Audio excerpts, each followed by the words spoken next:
നമസ്കാരം കൂട്ടുകാരെ, ഞാൻ പീറ്റർ ചോൾ. ഇന്നത്തെ വീഡിയോ എന്ന് പറഞ്ഞാൽ ഏത്തക്കയുടെ വില അനുദിനം ഇപ്പോൾ കൂടിക്കൊണ്ടിരിക്കുകയാണ്. സാധനം കിട്ടാത്തതുകൊണ്ട് ഇപ്പോൾ റെക്കോർഡ് വിലയിൽ കുതിച്ചുകൊണ്ടിരിക്കുകയാണ് ഏത്തക്കയുടെ വില. 20/2/2026 ഏറം കാർഷിക വിപണിയിൽ നടന്ന വില കേട്ടാൽ ഇപ്പോൾ 42 മുതൽ 50 രൂപയാണ് നല്ല കായ്ക്ക് അവിടെ കിട്ടിയത്. പഴമായിട്ട് വാങ്ങിക്കുമ്പോൾ 70-65 രൂപ കടകളിൽ കൊടുക്കേണ്ടി വരും.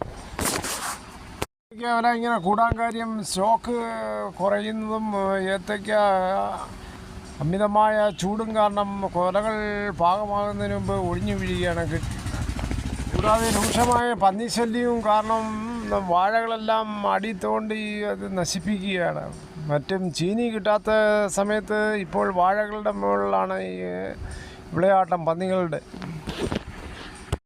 20/2/2026 നിന്ന കാർഷിക ഉൽപ്പന്നങ്ങളുടെ വിപണന വിലയെ നോക്കാം. അഞ്ചൽ ഏറം കാർഷിക വിപണിയിൽ പയർ കിലോ 80, പാവൽ കിലോ 70 മുതൽ 80, പടവലം കിലോ 35 മുതൽ 40, കോവൽ കിലോ 45, കുമ്പളം കിലോ 70, മത്തൻ കിലോ 30, ചുരയ്ക്ക കിലോ 20, വെള്ളരി കിലോ 25, കത്തിരി കിലോ 40, വെണ്ടയ്ക്ക കിലോ 70, പപ്പയ കിലോ 30, മുളക് 300, കാന്താരി കിലോ 400, പാഷൻ ഫ്രൂട്ട് കിലോ 70, കറിനാരങ്ങ കിലോ 50, കുക്കമ്പർ കിലോ 40 മുതൽ 50, മുരിങ്ങയ്ക്ക കിലോ 90, മരച്ചീനി കിലോ 25, വാഴക്കൂമ്പ് ഒരു പീസ് 8, പൈനാപ്പിൾ 55, ഇഞ്ചി കിലോ 90, മഞ്ഞൾ കിലോ 40, നാളികേരം കിലോ അവിടെ 70, ചക്ക 20 മുതൽ 30, നെടിയങ്കായ 15, ചീര ചുവപ്പ് 50, ചീര പച്ച 40, ചേന 45,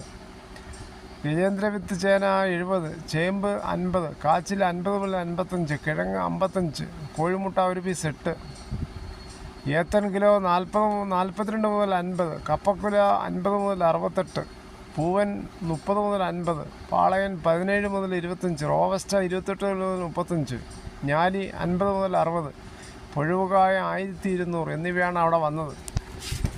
വേനൽ കടുത്തോടുകൂടി മിക്ക വാഴകളെല്ലാം മണ്ട ഒടിയുകയാണ്. അതനുസരിച്ച് വാഴകൾ നട്ടുപിടിപ്പിക്കാനാവാതെ കർഷകരും 2 ദിവസം കൊണ്ട് ഇടത്തരം മഴകളൊക്കെ കിട്ടുന്നതുകൊണ്ട് കർഷകർക്ക് ഏറ്റവും വളരെ ആശ്വാസമാണ്. ചേമ്പ് ചേന അതൊക്കെ നടാനുള്ള അവസരമാണ്. ഒപ്പം കപ്പയും.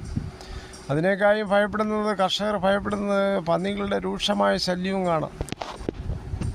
എന്നാൽ ഈ പ്രതിസന്ധികൾക്കിടയിൽ ഇത്രയും ഉൽപ്പാദിപ്പിച്ച കർഷകർക്കൊരു ബിഗ് സല്യൂട്ട്. അവർക്ക് വേണം നല്ല ആധുനിക രീതിയിലുള്ള യന്ത്രസാമഗ്രികൾ സൗജന്യമായിട്ട് കൊടുക്കുകയും വേണം. വിലയായതോടുകൂടി കർഷകർ വളരെ സന്തോഷത്തിലാണ് മിക്ക കർഷകരും.